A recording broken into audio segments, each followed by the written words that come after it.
Halo, selamat malam teman-teman Tempo.co. Selamat datang kembali di acara ngobrol bisnis Tempo.co. Kali ini kita mundur dari biasanya hari Rabu, kita hari Kamis karena kita punya tamu spesial yang akan bergabung dengan kita malam ini. Kita masih menunggu Mas Rek Marindo yang akan bergabung dengan kita untuk ngobrol-ngobrol tentang bagaimana masa depan bisnis kuliner.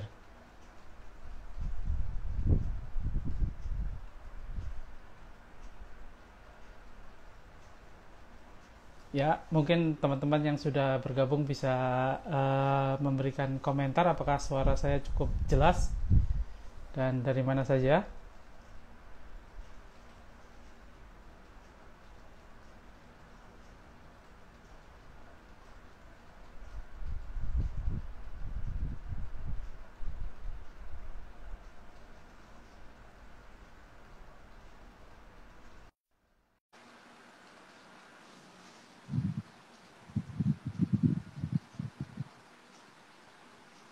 Halo, Assalamualaikum warahmatullahi wabarakatuh, Mas Rek. Apa kabar? Wey, Waalaikumsalam warahmatullahi Keren,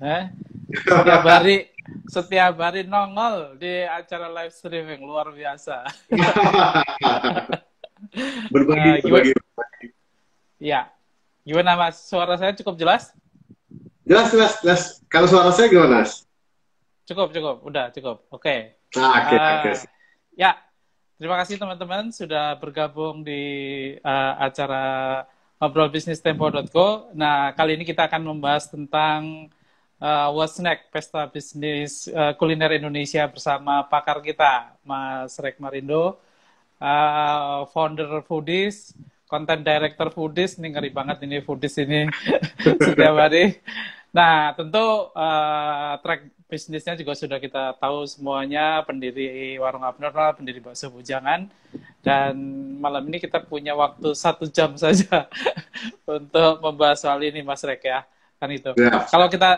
Kalau kita tahu dalam beberapa tahun terakhir ini kan bisnis kuliner tumbuh sangat pesat ya, Mas Rek ya, makin ramai, banyak pendatang baru kan itu. Terus pendatangnya juga dari berbagai kalangan lah, dari konglomerat, dari orang-orang yang sebelumnya nggak bisnis kuliner kan itu. Terus kemudian datang pandemi.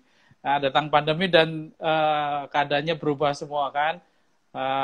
Penjualan online marak, frozen food naik dan segala macam. Nah, kita pengen mendiskusikan ini. Kira-kira ke depan ini apa lagi sih ya Mas Rek yang akan menjadi perhatian kita bersama, terutama para UKM di bisnis kuliner ini. Silakan Mas.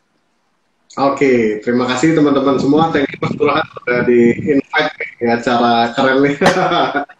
Jadi apa namanya, kalau kita ngomong industri kuliner ini menarik sekali ya sebenarnya ya. Kalau minggu lalu kita baru live tuh dengan Bang Sandi ya.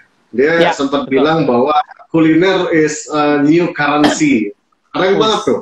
Wih. Jadi kuliner itu kayak mata uang baru sekarang. Kenapa? Karena memang banyak sekali Mas, habis pandemi ini yang sepertinya masuk ke bisnis kuliner ya. Karena mungkin dilihat yang salah satu bisnis yang cukup kuat bertahan dan bisa beradaptasi sebenarnya kalau bisa dibilang ya bisnis kuliner ya. Karena mungkin kalau kita lihat waktu itu, waktu pandemi, kafe-kafe kena impact. Tapi bisnis kuliner itu secara channelnya bukan hanya soal punya kafe, tapi banyak Betul. sekali channel bisnis yang bisa kita kelola sebetulnya. Itu kan hanya a part of channel sebenarnya kalau punya outlet atau punya kafe. Mungkin itu lebih masuk ke dine-in atau delivery aja gitu. Tapi di luar itu model bisnis kuliner itu banyak sekali sebenarnya. Mulai dari model apa namanya ghost kitchen atau cloud kitchen, kemudian ada model sekarang yang cukup canggih nih, reseller, dropshipper, bahkan bisa sampai ke situ ya bisnis Ya, kuliner sekarang ya. Ada yang e-commerce, kemudian juga bisa masuk apa namanya ke omnichannel, kita misalnya gunain WA. Jadi channelnya bisnis kuliner ini yang kalau bisa dibilang ya anti krisis karena kita bisa mengelolanya dari rumah sebetulnya berbisnis kuliner ini yang menariknya sebetulnya. Dan bahkan terakhir ya, kalau dilihat-lihat teman-teman perhatikan, ada yang mulai memfranchise-kan atau memitrakan ghost kitchen. Jadi ini sesuatu yang baru lagi ya. Apa namanya? Buka kemitraan tapi ya di rumah sendiri gitu. Kita beli kemitraannya, beli SOP bikin produknya, mereka bantu brandingnya, mereka bantu untuk urus GoFood dan GrabFood. Ya kemudian udah as simple as that gitu. Kemudian kita bisa buka dan murah lagi 5 juta misalnya jualnya. Jadi kalau dilihat industrinya ini sangat menarik karena nggak salah, jadi kayak Bang Sandi bilang ya ini is new currency karena seolah-olah sangat hot saat ini ya bisnis kuliner ini. Itu yang apa namanya yang pertama yang kalau saya lihat ya. Nah yang kedua ya tentu kalau bicara pasar ya bisnis kuliner salah satu bisnis yang memang tidak akan pernah berakhir sih. Mau sampai kapanpun mau ada apapun orang tetap membutuhkan makan.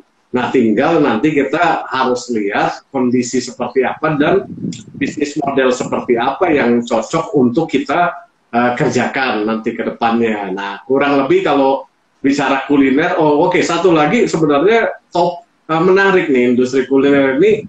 Kalau dari kemarin saya lihat, ini punya kontribusi besar terhadap ya perekonomian ya di Indonesia ya, karena memang apalagi sih yang bisa dikerjakan orang kalau ketika dia misalnya nggak punya kerjaan atau misalnya terkena PHK, ya bisnis kuliner paling mudah Mas.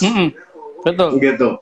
Setidaknya dia nggak punya modal, dia nggak punya apa namanya tempat, dia bisa jadi reseller asal bisa online gitu. Jadi kayak kemarin waktu pandemi kita coba ngebangun contoh dropshipper.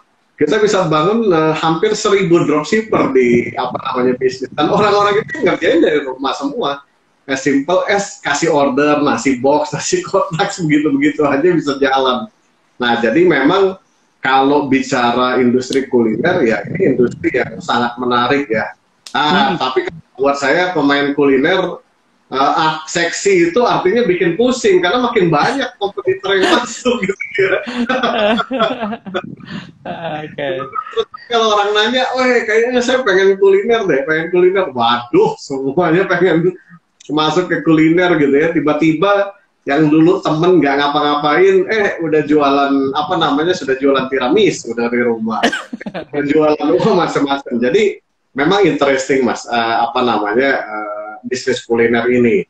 Nah, tapi mungkin apa namanya kalau bicara peta ke depannya seperti apa, nah mungkin ada 10 hal yang harus diperhatikan ketika bicara peta ke depannya seperti apa. Mungkin saya nggak panjang-panjang ya karena biasanya apa namanya? Biasanya workshop 4 jam, workshop 1 hari. 3 jam gitu ya, biasanya gitu. Ya, ini mungkin kan menarik. Mungkin teman-teman tadi yang baru bergabung, tadi Mas Rex sudah menjelaskan bahwa tren bisnis kuliner itu tadi yang disampaikan ya, bahwa bisnis kuliner itu new currency lah di era pandemi ini. Dan kita juga tahu di tahun 98 ya Mas ya, waktu itu krisis juga, itu juga salah satu jalan keluarnya lewat UKM kuliner. Nah, sekarang di bisnis kuliner ini, ini kalau dulu cuma tenda di Semanggi, kalau tahun 98 itu krisisnya kan. Nah, sekarang ini kan luar biasa perkembangannya dari mulai tadi sudah disebut ya, ghost kitchen ya kan, dengan modal kemitraan 5 juta di rumah sendiri udah bisa jualan, masuk GoFood dan segala macam. Kemudian juga Mas Rek tadi juga menyebut tentang reseller yang dalam beberapa bulan aja udah berapa Mas, 10.000 ya Mas ya? 1.000 reseller, dan jualannya adalah yang nasi box ya Mas ya, misalnya salah satunya ya.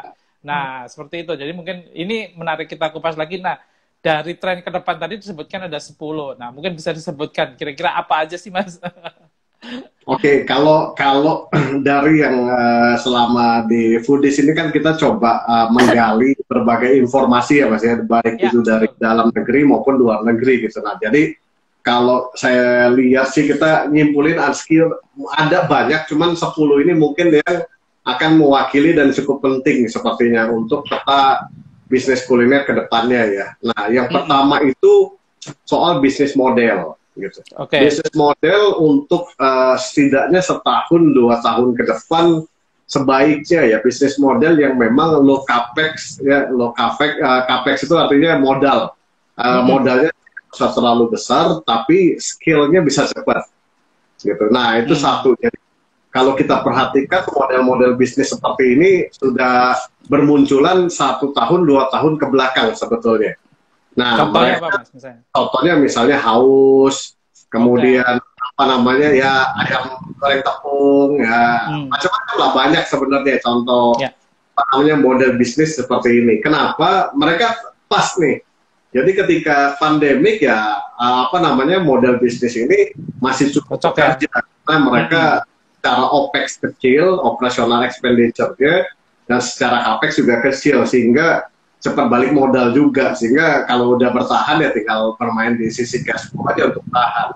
Nah, tapi mereka recovery juga dengan cepat. Nah, kita rasa ke depannya juga lebih baik bisnis-bisnis dipertahankan dengan model seperti ini dulu. Karena kita belum tahu dan belum sure 1 tahun, 2 tahun ke depan itu seperti apa. Ya, misalnya ada tiba-tiba lonjakan lagi, atau amit-amit ya nggak mau lah kita masalah corona ini terus jalan gitu ya, atau terkena resesi, atau ini pemilihan Trump misalnya bikin something yang heboh misalnya kena efeknya. Nah, jadi baiknya kita agak tiarap dulu, artinya ketika kita memutuskan untuk berinvestasi, coba cari investasi yang secara capitalnya cukup aman, tapi kita bisa scale cepat walaupun aman gitu ya, walaupun kecil. Nah, scale cepat ini kan macam-macam, bisa pakai modal sendiri, bisa pakai modal kemitraan. Poinnya ini akan lebih mudah diadopsi untuk baik dua model ini sebetulnya. Nah, itu yang pertama Mas. Jadi benar concern, hati-hati di bisnis model yang akan dipilih sebenarnya.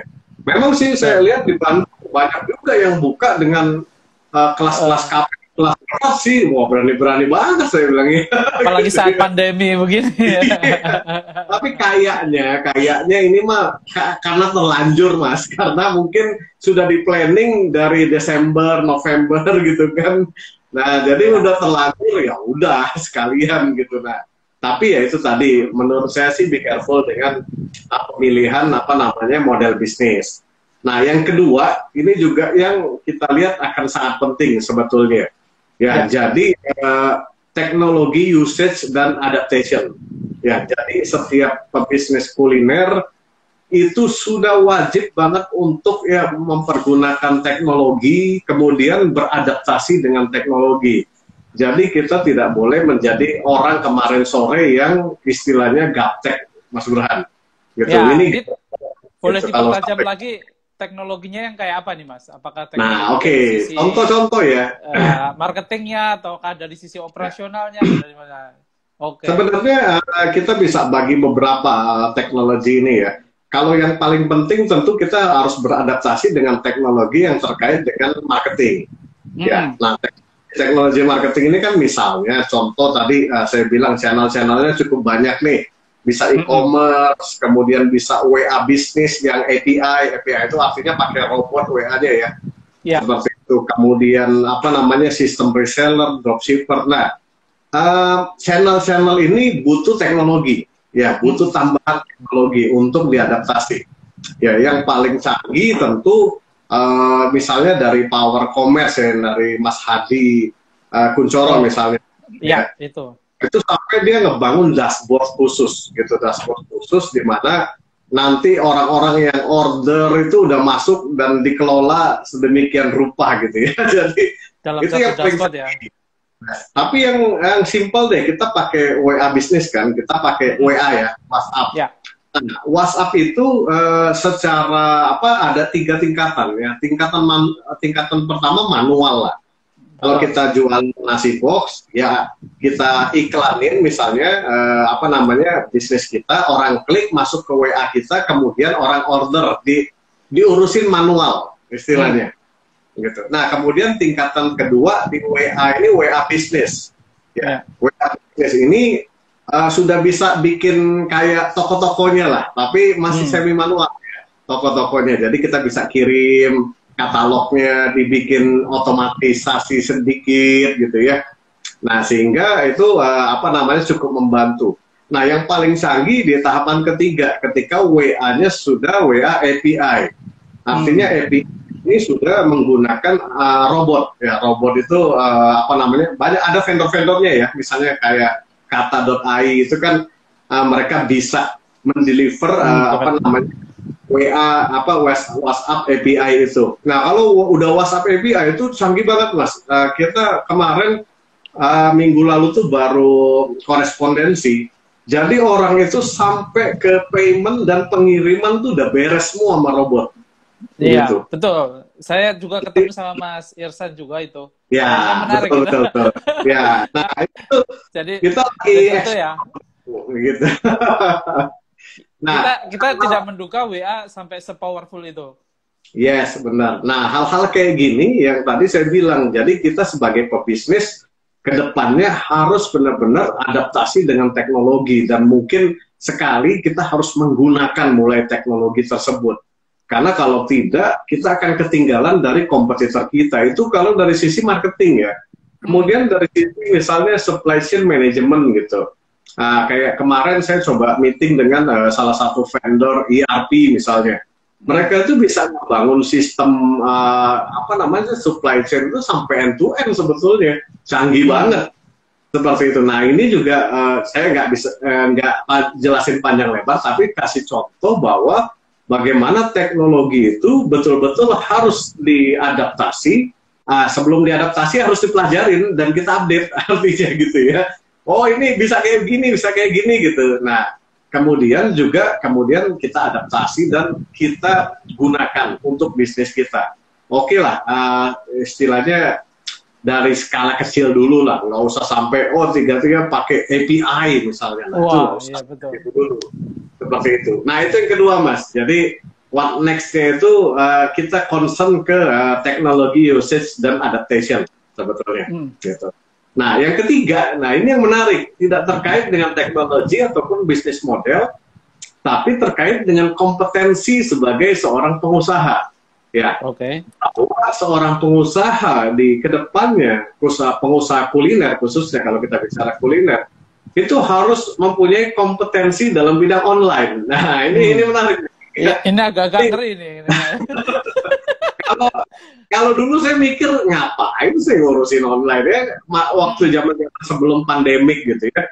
Artinya kan kontribusi sales itu mungkin 80% lebih itu kan ya orang dine in seperti itu. Datang ke warung. Ternyata sekarang ya kita bisa menggunakan dengan pengetahuan online ya. Seperti contoh tadi aja, kita bisa ngebangun misalnya sistem reseller atau dropshipper. Dan ini tuh bisa dibangun dalam skala yang nasional kalau orang punya kemampuan untuk ngembangin teknologinya sebetulnya. Gitu. Bahkan per bisnis kuliner nggak perlu punya bisnis kuliner, tapi punya platformnya. Jadi bisnis kuliner punya platformnya, ya kayak GoFood lah misalnya, itu kan platform dia punya bisnis kulinernya sebetulnya awalnya ya, walaupun mungkin udah bikin ghost kitchen-nya gitu ya.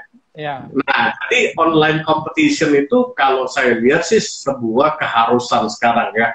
Bagaimana kita membangun community building untuk apa namanya engage dengan konsumen-konsumen kita, kemudian data business building. Nah, hal-hal seperti ini saya lihat secara pebisnis owner kita harus mulai memiliki kompetensi yang terkait dengan online.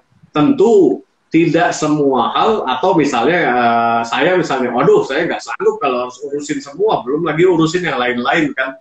Nah kita bisa bangun tim atau tunjuk misalnya PIC yang memang online dan kemudian nah dialah yang akan mengembangkan bareng kita seperti itu. Kayak waktu itu kalau di Foodies misalnya ya, di Foodies sebelum pandemik itu kita udah siapin tuh feelingnya udah nggak enak nih, jadi waktu itu saya udah minta satu orang partner saya yang Stefani, saya bilang, Stef lo stop dulu ngapa-ngapain, coba lo bangun dulu kemampuan online lo gitu. Jadi sampai ikut bootcamp, sampai ikut coba pasang iklan sendiri dan segala macam. Nah, ketika pandemi datang, sudah beres tuh, kita udah siap sebenarnya dengan kondisi yang totally berubah. Tadinya offline, sekarang jadi online.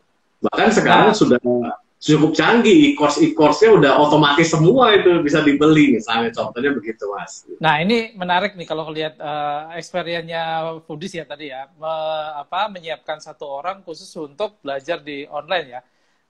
Sebenarnya seberapa susah, Mas, ya untuk menyiapkan orang sampai tadi kita punya perusahaan tuh siap untuk di bisnis online itu tadi. Apakah dan online itu kan sekarang ragamnya banyak lah, misalnya seperti kayak misalnya dari ojek juga online, kemudian juga marketplace yang kopi tuku bisa jual puluhan ribu kopi literan misalnya, itu juga online kan di marketplace. Kemudian juga tadi disebut juga Mas Rek adalah membangun list building atau daftar database dari WA juga online. Ini kira-kira yang mana dulu nih, apa semua harus digarap?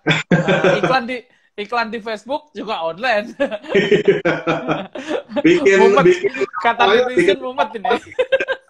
Bikin toko di Facebook di online gitu ya. Iya, betul. Nah, nah sebenarnya gini, kalau kita di bisnis kuliner, kemampuan online itu mungkin kita sesuaikan dengan kebutuhan bisnis kita, Mas. Ya, contoh karena kita memilih misalnya sebagai pebisnis, contoh kita memilih untuk channelnya kita membangun reseller misalnya atau dropshipper. Ya, nah artinya kita berfokus untuk mempelajari model reseller dan dropshipper itu seperti apa sih? Nah, kalau untuk belajarnya, saya rasa sih sudah banyak yang memberikan pelatihan-pelatihan, ada juga yang gratis di YouTube. Nah, jadi sebenarnya kita bisa belajar. Nah, yang penting adalah kita mau open mindset dan memang menggunakan waktu kita untuk mulai mengeksplor hal-hal seperti ini. Jika memang kita kesulitan untuk menemukan orang yang menjalankan atau pengen kita suruh lah istilahnya menjalankan online. Nah, tapi kalau misalnya bisnis kita berdua atau bertiga berpartner, nah mungkin salah satu tipsnya adalah ya salah satu fokus belajar, gitu. Nggak tiga-tiganya, salah satu fokus, yang lain tetap pada pekerjaannya masing-masing. Sebenarnya bisa seperti itu. Jadi kita mulai dulu ada dari channel yang mau kita garap yang mana. Oh, saya mau garap pakai WA bisnis dulu deh kalau gitu, dari rumah. Saya mau ngeblas ke sekitar 0 sampai 3 km market saya. Saya mau pasang bisa, Mas. Jadi simpelnya begini. Mas Burhan misalnya jualan ayam goreng dari rumah ya, gitu. Punya brand. Nah, kemudian Mas Burhan punya WA. WA-nya dikonvert dulu menjadi WA bisnis. Itu gampang ya. Tinggal gitu. Nah, kemudian kita pasang iklan, Mas, di Instagram atau di Facebook atau di TikTok ya. Nah, iklan yang kita pasang itu bisa disetting areanya. Gitu. Jarak 0 sampai 3 km aja. Nah, nanti iklan kita itu akan muncul di area tersebut sebetulnya. Ketika orang klik iklan tersebut, nah, ketika klik dia akan masuk ke WA Mas Burhan tadi. Gitu. Nah, kalau manualnya, Mas Burhan bisa sapa, halo, ada yang bisa dibantu, nah, itu manual banget. Kalau mau otomatis pakai WA yang bisnis, ada yang bikin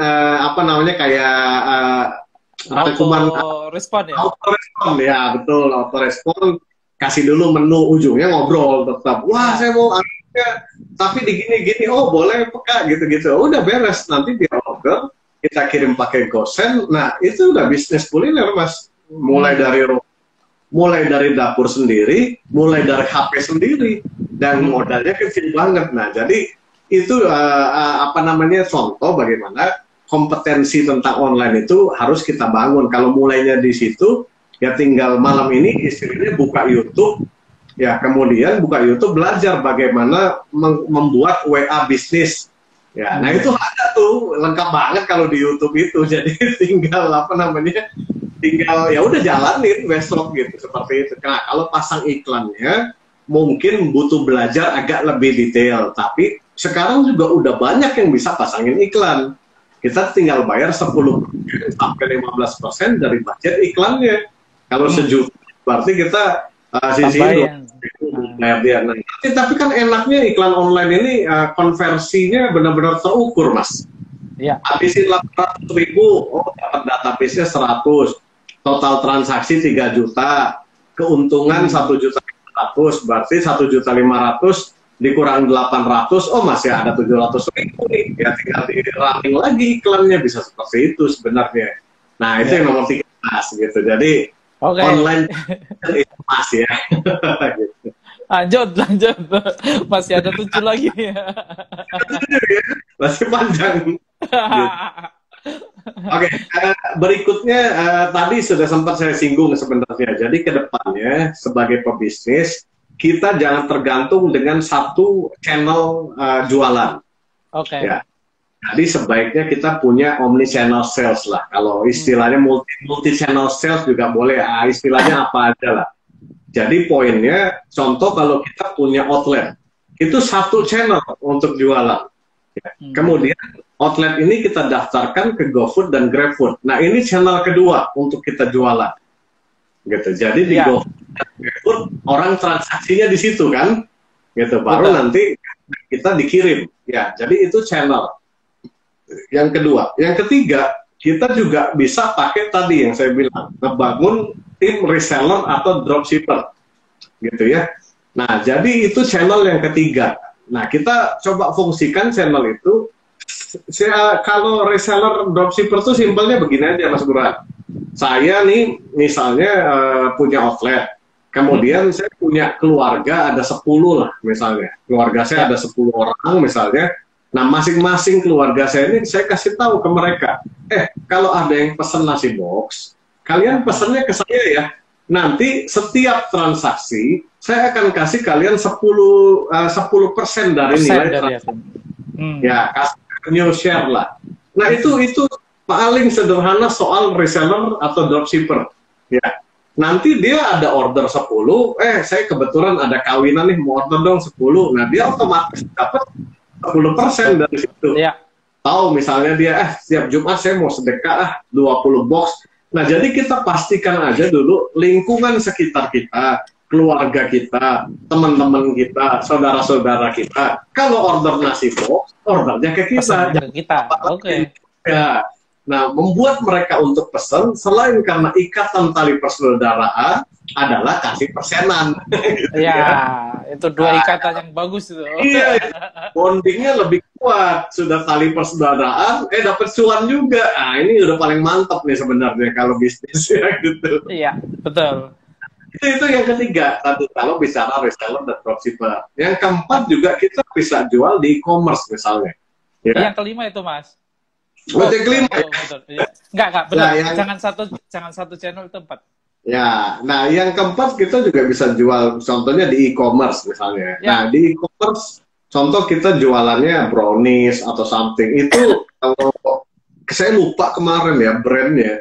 Itu dia jualan brownies di e-commerce, itu dia buka PO, itu 3 HP, WhatsApp-nya jalan semua Mas, udah dalam 1 jam, mungkin sekitar ada sampai 1000 order mungkin ya, saya lupa, Tali and Pepper gitu, dia ada kolaborasi lah intinya, seperti itu gila ya maksudnya, wah itu dia kasih lihat, order browniesnya itu jalan terus, gitu, wah.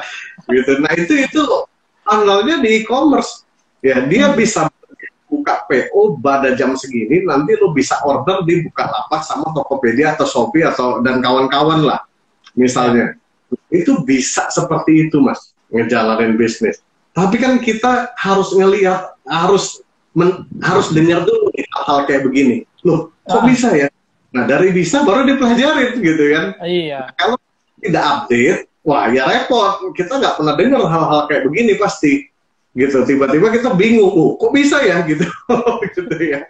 Nah, jadi balik lagi, yang penting keempat kita ketika memulai bisnis kuliner, sebisa mungkin, apalagi kalau sudah bermain di outlet, pastikan kita mainnya di multi channel. Multi-channel, betul. Supaya kuat.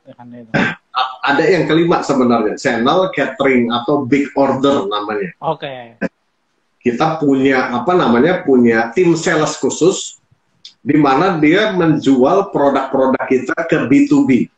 Ya, B2B itu bisa macam-macam ya, bisa government, kemudian bisa IO, nah, bisa rapat, bisa apa namanya langganan, ya gitu-gitulah pokoknya. Nah itu dari 5 channel itu, nah nanti kita nggak harus semuanya diperkuat, tapi kita boleh coba dulu platform mana sih sebenarnya nanti yang paling efektif ya. Efektif. Mungkin dine-in balik lagi sekarang cukup efektif, karena orang-orang sudah kelihatannya mulai berani ya, kelihatannya ya. Udah rame lah kan. Kalau Mas Burhan di Bandung jalan-jalan ke Dipati Ukur, itu sih udah kayak lagi nggak ada corona itu, gitu malah. Gitu ya, ngeri ya. Ngeri itu. Kayaknya pakai kebel di situ ya. Nah jadi mungkin itu, atau mungkin salesnya di delivery online-nya, atau bahkan di e-commerce-nya kayak Kopi Tuku sebelumnya kan waktu pandemik dia gila banget di e-commerce-nya. Ya, nah hal-hal seperti itu yang perlu kita eksplor. Jadi multi channel atau omni channel, apapun namanya lah intinya, banyak-banyakin tempat jualannya, nah gitu ya. Gitu. Itu yang keempat ya, baru keempat ya ini ya. Iya, tinggal 27 menit lagi. Yang kelima mungkin, nah usahakan ketika kita sekarang membangun bisnis ada social impact-nya Mas. Jadi yang dibangun dengan purpose awal itu punya social impact ya. Karena kita kan sekarang ya bisa dibilang ini momen yang tepat lah intinya ketika kita bangun bisnis punya purpose social impact. Social impact itu apa sih ya? Hal-hal misalnya kita bisa buka lapangan pekerjaan, ataupun kita bisa sisihkan profit bisnis kita untuk nyekolahin anak-anak yang tidak mampu. Misalnya sekarang nih kan banyak nih anak-anak yang harus belajar bukan work from home ya, school from home. Nah ini kan kalau yang punya HP sama punya duit bisa school from home. Kalau enggak gimana? Nah mungkin kita sebagai pengusaha ya kita bisa siapin spot khusus atau sewain rumah ya, di mana rumah itu kita pasang data, kita pasang komputer. Nah anak-anak kita sekolah di situ ya dengan aturan apa namanya yang berlaku, nah, pakai internet gantian. Nah ini sesuatu yang kita sebut dengan social impact. Nah ini bukan dipikirkan ketika kita mulai bisnisnya banyak duit, tapi dipikirkan ketika kita akan memulai bisnis. Kira-kira kita akan memberikan social impact apa nih ke apa masyarakat dan negara ya. Kelihatannya sih awal-awal kok kita mulai dari yang kecil-kecil aja. Ya, contohnya misalnya kita di Foodies, kita pengen memberikan social impact lewat apa? Ya, lewat setiap hari kita berbagi tentang ilmu kuliner. Betul. Ya. Dan sekarang kita harapan kita ketika ada video di Foodies YouTube channel, Mas. Nah, itu. Wah, itu udah sampai kenyang itu kan. Termasuk tadi soal reseller dengan Mas Hermas Puspita tadi. Waduh, belum lagi kalau mau lebih dalam ikut e-course-nya lah ya kan itu kan. Jadi itu social impact yang kita maksud. Jadi saya waktu bareng awal pandemik muncul, saya bareng Rifki dan teman-teman di Foodies, wah ini kesempatan kita nih untuk memberikan social impact. Lewat apa? Lewat edukasi kuliner. Karena ini yang bisa dilakukan oleh setiap orang di rumah untuk membantu ekonominya. Gitu. Dan kita lakukan. Jadi kita masih rutin nih dari bulan Maret sampai hari ini, setiap hari 5 hari dalam 1 minggu. Ya? Iya, itu IG live terus. Itu. Lagi nggak ada yang diundang, ngomong sendiri gitu ya. Ngeri lah, ngeri. Itu. Nah, itu kelima tuh. Baru 5 nih. Iya, yang keenam nih. Makin lama makin seru nih. Yang keenam, ini juga menarik nih. Kalau kita lihat dan kita coba pelajari polanya, bahwa kolaborasi itu menjadi sesuatu yang sangat penting di peta bisnis kuliner ke depannya, Mas. Betul. Gitu. Itu kita berkolaborasi dengan siapa aja pada prakteknya. Bukan hanya berkolaborasi dengan key opinion leader atau buzzer ya. Jadi kita berkolaborasi dengan ya berbagai pihak. Kita bisa berkolaborasi dengan investor, kita bisa berkolaborasi dengan government, kita bisa berkolaborasi dengan key opinion leader. Ya intinya poin dari kolaborasi ini ya membuat bisnis kita akan lebih stabil dan bisa berkembang dengan lebih cepat sebetulnya. Dan juga memberikan impact yang besar lah. Seperti itu. Jadi tergantung nih kita berkolaborasi dengan siapa. Tapi banyak sekarang kalau bicara memulai bisnis ataupun untuk ngeboost penjualan ya, maksudnya atau brand awareness-nya dibangun dengan sangat cepat, yaitu berkolaborasi dengan key opinion leader. Betul. Bohan sempat bahas tuh dengan Hendy dan Mas Hendy, Mas. Ya. Nah, betul, itu gila. Salah satu ke depannya kalau menurut saya gitu ya. Jadi memang kita harus mencoba membangun kolaborasi dengan siapapun sehingga membuat bisnis ini lebih punya lebih punya kaki dan topangan lah. Dan juga nggak bikin istilahnya kalau ngerjain sendiri itu kan pusing ya. Pusingnya gitu. Sendiri. Iya, kalau rame-rame berkolaborasi kan enak, ada beberapa hal beres gitu cepet. Yeah. Gitu. Kalau sendiri udah urusin keuangan, urusin produk, urusin ini, keburu orang lain yang jalanin bisnisnya. Misalnya misalnya bagus bisnisnya. Nah, jadi itu berkolaborasi itu akan menjadi poin yang sangat penting ke depannya kalau saya lihat. Mungkin Mas Burhan ada topik khusus sendiri nih, nanti teman-teman lihat aja di Tempo nih, kayaknya ada bahasan yang ini. Ya. Nah, lanjut terus. Ya, yang ketujuh, yang kita lihat juga ya kalau ngelihat beberapa pola sekarang, kebanyakan pebisnis kuliner atau bisnis yang dibangun ini build ya for investment atau build with investment. Jadi kelihatannya ini satu model ya, satu pola di mana yang cukup interesting. Artinya mencari modal di zaman sekarang ini mungkin lebih mudah dibandingkan dulu. Saya misalnya 2013 ya memulai bisnis kuliner ya Mas ya. Sekarang teman-teman yang penting belajar bikin model bisnisnya, bikin forecastingnya, which is ilmu ada semua di Foodies ya.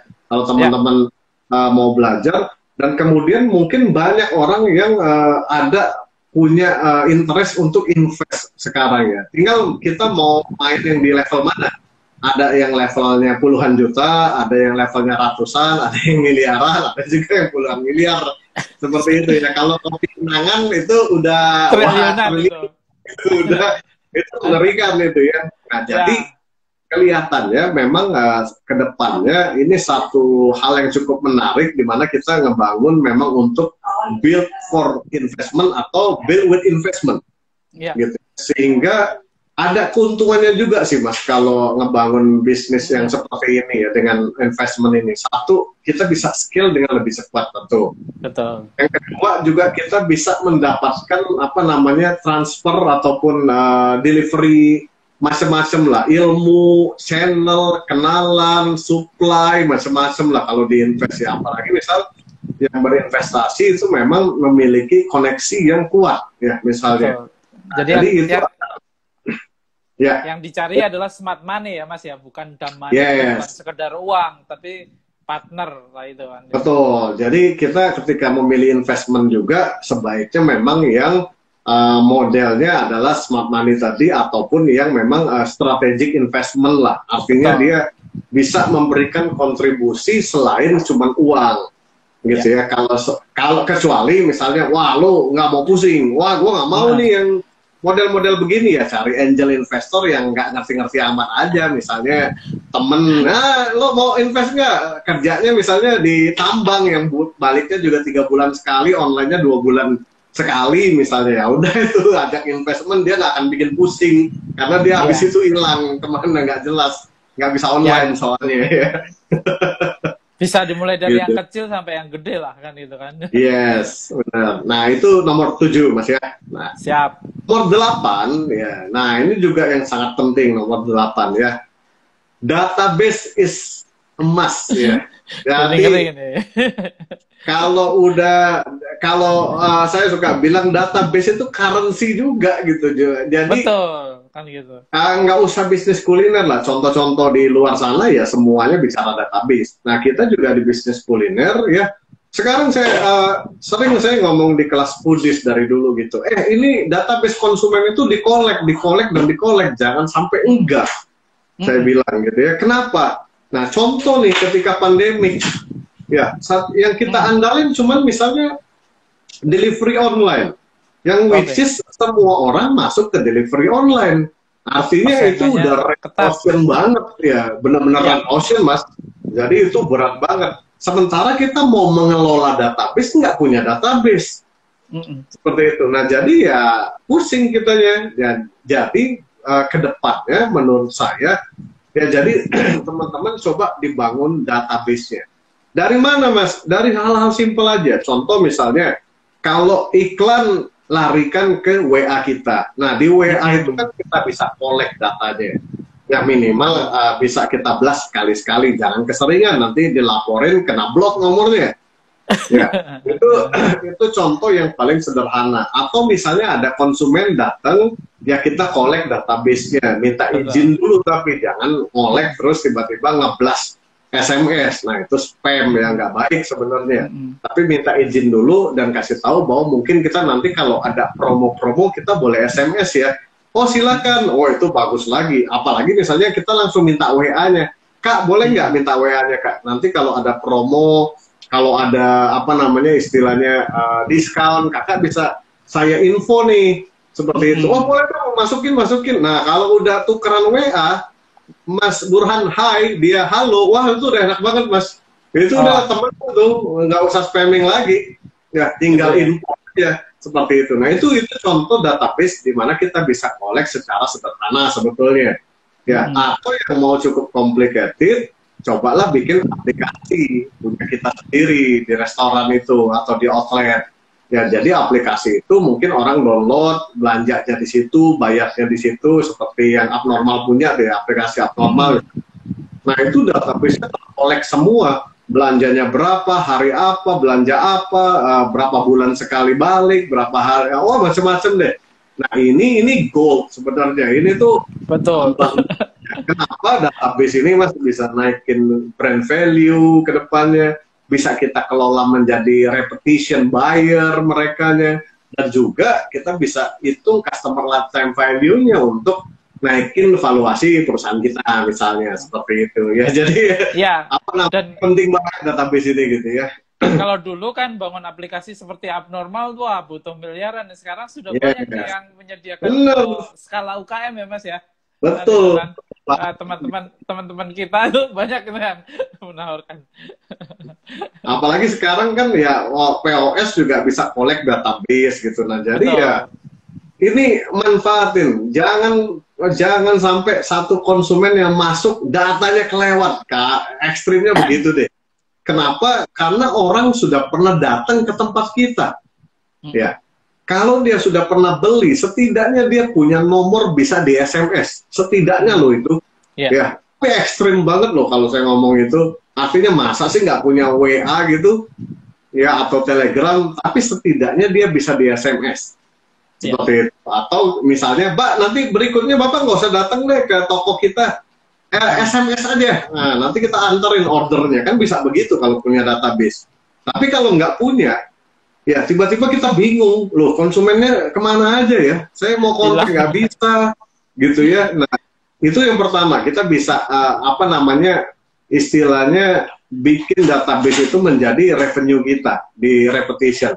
Yang kedua, database juga kita bisa gunakan untuk misalnya melakukan riset, ya mencari insight dan lain-lain seperti itu. Nah itu yang ke-8 Mas ya. Jadi data list, ya it's currency, it's gold. Currency. Nah, Oke. Yang 9 Mas. Ya. Yang ke-9 ini menarik nih sebenarnya. Ya kita harus benar-benar perhatikan, khususnya kalau market kita. Ini Gen Z, ini ada, kita lihat ada shifting of media usage, Mas.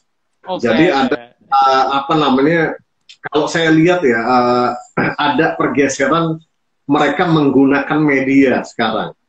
Tapi ini sesuatu yang menurut saya sih sebenarnya natural ya, artinya natural ini. Dulu juga begitu. 2013 kita bangun bisnis pakai Twitter. Masuk 2014-2015 kita perkuat Instagram bergerak. Twitter kita nggak gunakan sama sekali untuk bisnis ya, untuk brand gitu. Nah sekarang ini udah masuk mulai TikTok kita lihat. Ya, jadi bayangin aja dalam 3 bulan ke belakang kalau Mas Burhan perhatikan kan, kalau saya perhatikan karena saya bisnis kuliner, banyak sekali bisnis kuliner itu yang viral gara-gara TikTok. Gitu. Contohnya Mas? Wah, itulah paling gampang yang dalgona misalnya. Ah, betul. Lobster, nah itu gila kan? Okay. Itu, waduh, itu gila. Ngantrinya katanya 3 sampai 4 jam gitu ya baksonya. Jadi hampir setiap daerah akhirnya punya bakso lobster. Iya. Gara-gara TikTok kemudian berkembangnya luar biasa. Nah ini contoh. Ada juga di Bandung misalnya Gang Nikmat misalnya di Bandung. Dulu ini kantor saya Mas, jalan kaki tinggal 100 meter. Saya tuh nggak pernah tahu ada namanya Gang Nikmat. Sampai akhirnya di TikTok lihat, Gang Nikmat. Pas datang bener masuk gang Mas. Jadi masuk gang itu cuma 1 motor bisa lewat. Tapi pas masuk ke dalam, buset rame bener. Gitu, wah gini gila, orang-orang bener-bener di-drive oleh TikTok ini luar biasa. Nah ini poinnya kalau buat kita pebisnis kuliner, ini sesuatu yang benar-benar harus kita consider. Artinya di-consider untuk kita mulai jamin, ya, membuat konten, membentuk tim untuk mulai mengutilisasi TikTok ini. Kalau tidak, mungkin kita bisa ketinggalan nanti. Nah, seperti halnya dulu lah, ketika Instagram naik. Nah, sekarang ini teman-teman harus lihat ada shifting media seperti ini. Kalau di kuliner ya, saya lihat seperti ini. Nah, itu yang ke-9 ya. Gitu. Bahkan sebelum itu Mas, bahkan mungkin Mas Rek tidak membayangkan Tempo.co media yang serius, itu bisa mencapai follower 100.000 di TikTok kurang dari 3 bulan. Iya benar. Ya jadi emang ini the power of TikTok kan. Oke, lanjut Mas. Even media seperti Tempo pun memanfaatkan itu kan. Wah, apalagi kuliner ya. Nah, memang ya kadang-kadang kita sulit istilahnya mengontrol konten ya. Ada beberapa hal yang saya lihat viral, itu ada tuh dekat rumah saya, tiba-tiba dia viral. Wah, ini berlebihan banget, saya bilang ini not sure viral sebenarnya, cuman gara-gara diangkat jadi viral gitu. Padahal itu udah 20 tahun tempat itu gitu ya. Apa gitu-gitu aja gitu. Nah, jadi tapi kan kita lihat berarti powernya itu luar biasa. Ya, kita lihat sisi positif dan sisi di mana brand kita bisa jump in di situ. Yes, betul, manfaatkan.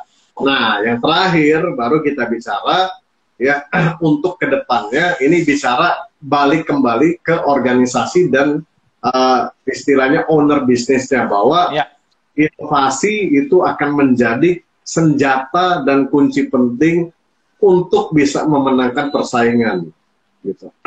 Kenapa? Satu, akses informasi dan edukasi itu kita udah sama aja Mas dapatnya sekarang. Betul. Ya. Setiap orang pakar-pakar sharing sekarang kita bisa nonton setiap malam, YouTube-nya juga banyak bisa nonton. Jadi artinya akses-akses seperti ini tuh udah semua orang bisa akses sebetulnya. Ya, even dari manapun itu. Nah, artinya yang akan menjadi poin penting adalah bagaimana kita bisa mengelola akses ini, menciptakan inovasi dan bergerak lebih dulu dari yang lain. Ya, contoh. Bakso lobster kan viralnya di Bekasi. Nah, kalau kita orang yang tinggal di Sulawesi misalnya ya di mana lah misalnya let's say Sidoarjo misalnya, jauh bukan Sulawesi gitu ya, di Jawa itu ya. Di Sidoarjo misalnya. Tapi saya seorang business owner yang update main TikTok. Ya, sehingga saya lihat, ada yang viral nih bakso lobster di Bekasi. Nah, saya dengan informasi begitu kita bisa bergerak lebih cepat dari kompetitor untuk meluncurkan. Ya setidaknya dapat hype-nya, jangan sampai orang lain yang melakukannya. Gitu. Betul. Jadi penting dari inovasi itu ada 5 hal sebetulnya. Data, fakta, informasi, knowledge, dan experience. Tapi 3 hal ini yang membuat kita akan lebih cepat sebenarnya adalah data, fakta, dan informasi. Ya. Jadi kalau kita punya satu mekanisme di dalam perusahaan untuk bisa mengkolek data, fakta, dan informasi ini dengan cepat, kita punya keunggulan di poin ini, gitu. Contohnya gimana? Contohnya simpel aja. Misalnya kalau saya dulu ketika masih di manajemen CRP ya, nah saya punya tim yang saya magang, yang saya hire untuk mereka hanya memperhatikan Instagramnya kompetitor dan buzzer-buzzer. Gitu, Instagram. Untuk apa? Untuk saya dengar ada sesuatu nggak yang baru. Insight baru. Nah, tiba-tiba, ini contoh case real. Contoh tiba-tiba ada yang info, Pak, ini lagi viral nih, Next Carlos telur kecap. Wah, iya itu. Nah, itu telur kecap di Kalimantan lagi viral nih. Oh, iya di Pontianak. Pontianak ya. Nah, habis itu besoknya saya minta tim untuk langsung riset telur kecap. Oke. Begitu beres telur kecap, dalam 3 hari kita launching, Mas, langsung. Telur kecap itu. Kita bikin viral dengan sengaja banget kita pasang harga mahal. Untuk awal, pas launching, kita pasang harga 20 ribuan. Wah, itu dibully di online. Orang Bandung bilang, apaan tuh, dok, 2 biji gitu. Harga 20. Nah, itu sengaja kita. Jadi 1 minggu itu, memes muncul tuh banyak banget. Tapi sebenarnya itu planning, Mas. Karena setelah 1 minggu, saya pikir itu bukan planning, ternyata di planning ya. Planning dong, Mas. Jadi setelah 1 minggu kita balikin ke harga normal 12.000. Tapi kita kasih opsi, teman-teman mau beli telur kecap bunda 12.000 atau sunny side egg, pakai bahasa Inggris dengan harga segini.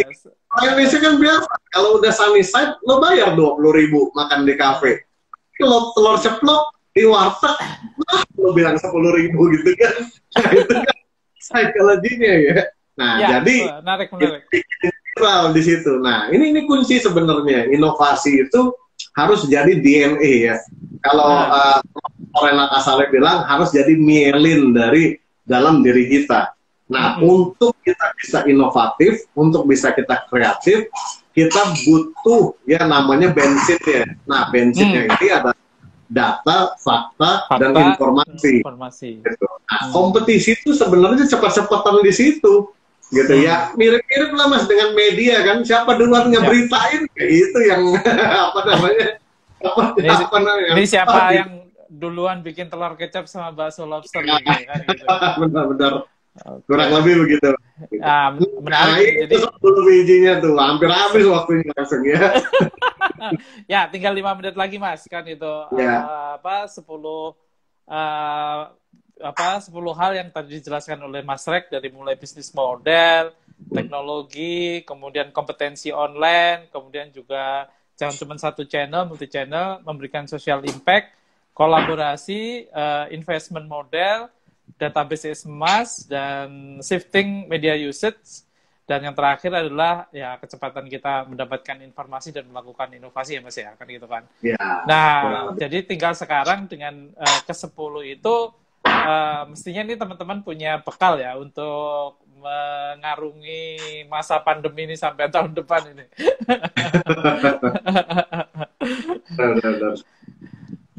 Nah, Mas Rek, kalau lihat sekarang misalnya terutama dari sisi kompetisi sendiri ya. Kompetisi sendiri sekarang kan pemainnya sangat banyak ya kan gitu. Ada pemain-pemain yang di luar kuliner masuk kan itu. Nah, jadi untuk pemain existing ini harus melakukan apa ini, Mas? Sebenarnya kalau kita bicara pemain existing tadi ya, kita harus mereview lagi 10 hal itu ke depannya kan ya maksudnya prediksi yang mungkin akan terjadi. Jadi kita harus banyak review hal tersebut, Mas. Contohnya misalnya zaman sekarang ya, generasinya kan mungkin lebih instan. Ya. Artinya kadang-kadang ya, ada yang nanya nih misalnya, wah yang viral tapi cepat berakhir. Betul, yang viral cepat berakhir. Tapi ketika kita riding yang viral, wave-nya aja, manfaatin tren. Sebenarnya tujuan kita adalah untuk mengenerate traffic. Ya, belum tentu memang hal tersebut akan long lasting sebetulnya, nggak ada masalah. Tapi kita akan terbentuk traffic. Nah, ketika orang datang ke tempat kita atau cicip produk kita, belum tentu dia mencicipin yang lagi viral tersebut. Betul. Tapi bisa jadi itu di situ ada itu tuh ya udahlah kita ke sana cobain. Tapi misalnya kita datang perempat, ya ada aja yang ngopi, nggak ada yang nggak beli mungkin sama sekali. Tapi setidaknya kita manfaatkan ya wave-nya ini untuk menciptakan traffic ke tempat kita, dan juga ada satu hal yang sangat penting ya, membuat brand kita terus relevan dengan target market kita. gitu. Karena target market kita, apalagi khususnya Gen Z ya, atau milenial awal, itu sesuatu yang pengennya ada something gitu loh. Kalau enggak, ya ngapain itu? Gitu ya. Makanya kalau ada tempat baru nggak aneh, rame banget karena harus ada yang foto, ada yang macam-macam. Nah ini mereka nih seperti ini. Sementara kita kan kalau yang lama, masa kita mau ganti desain terus berapa capex-nya gitu kan? Nah, yang kemudian kita lakukan adalah biasanya bermain di menu. Ya itulah yang dilakukan brand gede mas sebenarnya salah satunya. Let's say name it lah, misalnya McDonald's, KFC, tiba-tiba dia dulu meluncurin saus coklat di apa namanya di ayam goreng tepung, apa rasanya? Ya, tapi diluncurin juga kan sama dia, gitu. Habis itu apa kabar saus coklatnya? Udah nggak ada, nggak apa-apa. Dia butuh untuk membangun wave aja. Ada ini loh, oh iya kita KFC udah lama nih, ada saus coklat, kesana lagi. Nah, itu bisa seperti itu. Ya, lihat McD misalnya tiba-tiba kalau luncurin nasi uduk, ayam gochujang atau apa, karena memang mungkin kalau pemain gede dia tidak bisa terlalu banyak bergerak untuk sesuatu yang baru yang sifatnya capex ya, modal. Ya, ganti kursi, ganti gambar. Wah, itu kalau ada cabang puluhan gimana ceritanya modalnya. Nah, yang paling mudah adalah munculin menu baru sebenarnya. Nah, itu pentingnya kita coba untuk ikut tren sebetulnya ya. Gitu. Oke, nggak terasa ini waktu kita sudah habis nih Mas. Ini kalau nggak kita siap-siap nanti kita akan diputus oleh. Saya minta Mas Rek mungkin memberikan satu closing statement lah dari 10 hal tadi, apa yang mesti kita lakukan untuk ya melihat atau mengantisipasi peta bisnis kuliner di masa depan, Mas. Ya, kalau nggak panjang-panjang, Mas. Intinya poinnya sebenarnya sebagai pengusaha kita selalu harus open mindset ya. Kemudian kita keep update dan kemudian terus berinovasi sebenarnya. Karena ini kunci kita bisa terus survive ya. Walaupun bisnis mungkin sekarang lagi sulit, tapi 3 hal ini akan membuat kita terus bisa bergerak lah. Jadi tidak stuck. Kan kebanyakan kadang-kadang orang stuck itu bingung mau ngapain. Nah, sebenarnya poin-poin ini aja, keep update aja teman-teman, terus ikutin dan terus update juga ilmunya karena banyak hal baru di dunia ini yang muncul gitu ya. Nah, dari situ baru coba kita eksekusi, kita jalankan mulai dari step-step kecil aja. Oh, baru dengar nih WA bisnis, besok pakai, belajar dulu sebentar, kemudian coba pakai gitu. Nanti ketagihan nih, wah ini menarik nih, berikutnya coba belajar reseller deh. Nah, jadi itu kita bisa upgrade terus seperti itu ya karena kita terus memperdalam ilmu dan lakukan ya, dan jangan tunda-tunda karena bisa jadi kompetitor kita yang melakukannya gitu. Ya. Kurang lebih gitu Mas Muran. Oke, terima kasih Mas Rek atas waktunya dan ilmunya. Ini ilmunya daging banget nih, dari mulai tiramisu, jualan ribuan order di marketplace, telur kecap, kemudian juga membangun reseller. Teman-teman semua, terima kasih sudah bergabung. Kita berfoto sebentar, Mas Rek. Oke, siap. Oke, 1, 2, 3. Oke, terima kasih. Thank you. Yang sudah posting, yang sudah memotret kami, tolong diposting di sosial media masing-masing. Jangan lupa tag Mas Rek Marindo, dan tag saya Burhans dan Tempo.co. Terima kasih sudah bergabung di acara Ngobrol Bisnis Tempo.co. Mudah-mudahan kita bisa membawa kemajuan buat bangsa kita, ekonomi negeri kita. Maju terus UKM Indonesia. Terima kasih. Assalamualaikum warahmatullahi wabarakatuh. Waalaikumsalam warahmatullahi wabarakatuh.